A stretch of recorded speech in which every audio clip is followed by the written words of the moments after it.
اعوذ باللہ من الشیطان الرجیم بسم اللہ الرحمن الرحیم سورہ مریم حضرت بی بی مریم رضی اللہ تعالیٰ عنہ کی نسبت سے ہیں جو کہ نبی کریم صلی اللہ تعالیٰ علیہ وسلم سے پہلے جو نبی آئے تھے حضرت عیسیٰ علیہ السلام ان کی والدہ ماجدہ تھی جن سے حضرت عیسیٰ علیہ السلام بغیر والد کے پیدا ہوئے تھے ان کی نسبت یہ صورت ہے اس صورت کے اندر حضرت عیسیٰ کے بی بی مریم کے اور حضرت یحییٰ زکریا رضی اللہ تعالیٰ علیہ السلام کے واقعات ذکر ہیں تو ان کے شروع میں صورت شروع ہو رہی ہے کاف ہا یا عین صاد تو یہ حروف مقطعات ہیں حروف مقطعات میں سے ایک حرف ہے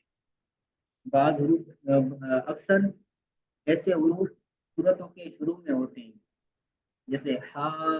میم یاسین تو یہ حروف ہیں یہ اکثر حروف صورتوں کے شروع میں ہوتے ہیں ان کی معنی ان کی مراد اللہ تعالیٰ کے سوا کسی کو بھی معلوم نہیں ہے ٹھیک ہے یہی آناف کا موقف ہے تو آگے فرماتے ہیں اللہ عالم بمرادہ بذالک اللہ تعالیٰ زیادہ جاننے والا ہے اپنی مراد کو اس سے لفظی ترجمہ ہے اللہ تعالیٰ زیادہ جاننے والا ہے اپنی مراد کو اس سے یا پھر اللہ تعالیٰ اس سے اپنی مراد کو زیادہ جاننے والا ہے کہ کاف ہا یا عین صاد یا اسی طرح جو دوسرے حروف مقطعات ہیں ان کی کیا معنی ہے اس کا کیا مطلب ہے اس کی مراد کو اپنی مراد کو اللہ تعالیٰ اس سے خود جاننے والا ہے زیادہ جاننے والا ہے ٹھیک ہے اس کے بعد سورت کے الفاظ ہوا بھی ہے جسم میں ایک ایک دانا ہے نہیں تیرے کو بھی لگ جائیں گے بیٹا میرے اندر کا تو اس کے بعد سورت شروع ہو رہی ہے ذکر رحمت ربک عبدہ زکریا تو یہ قرآن پاک کا متن ہے ذکر رحمت اب ربک ذکر رحمت ربک عبدہ زکریا تو یہاں پر ذکر اپنے ماں باپ سے مل کر بنے گا خبر تو اس کی حاضہ مبتدا بن رہا ہے کل عرض کیا تھا کہ جو تفسیر جلالین ہے تفسیر جلالین کی جو اغراض مفسر ہوتی کہ عبارت سے پہلے قرآن پاک کی آیات سے پہلے یا بعد میں کچھ الفاظ کچھ حروف کچھ کلمات مصنف رحمۃ اللہ تعالیٰ نے نکال تو اس کا مطلب کیا ہوتا ہے کبھی موضوع عبارت نکالتے ہیں کبھی معصوب نکالتے ہیں کبھی خبر نکالتے ہیں کبھی لفظ کی معنی بتاتے ہیں کبھی عبارت کا ربط بیان کرتے ہیں کبھی کوئی قصہ واقعہ یا پھر جس واقعے کے متعلق وہ آیت نازل ہوئی ہے اس واقعے کو اس ذکر کو بیان کو ذکر کرتے ہیں تو یہاں پر غرض مفسر حاضہ کو جو نکالنے کا غرض مفسر ہے کہ حاضہ کو کیوں نکالا غرض مفسر یہاں پر مبتدا بتانا ہے ذکر رحمت اب ذکر رحمت اب ربی کا عبد یہ سارا مل کر بنے گا خبر مؤخر اور حاضہ بنے گا اس کی مبتدا تو اس کا ترجمہ کر لیتے ہیں قرآن پاک کی آیت کا حاضہ یہ تمہارے رب یہ تمہارے رب کی اپنے بندے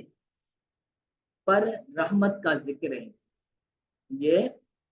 تمہارے رب کی اپنے بندے پر رحمت کا ذکر ہے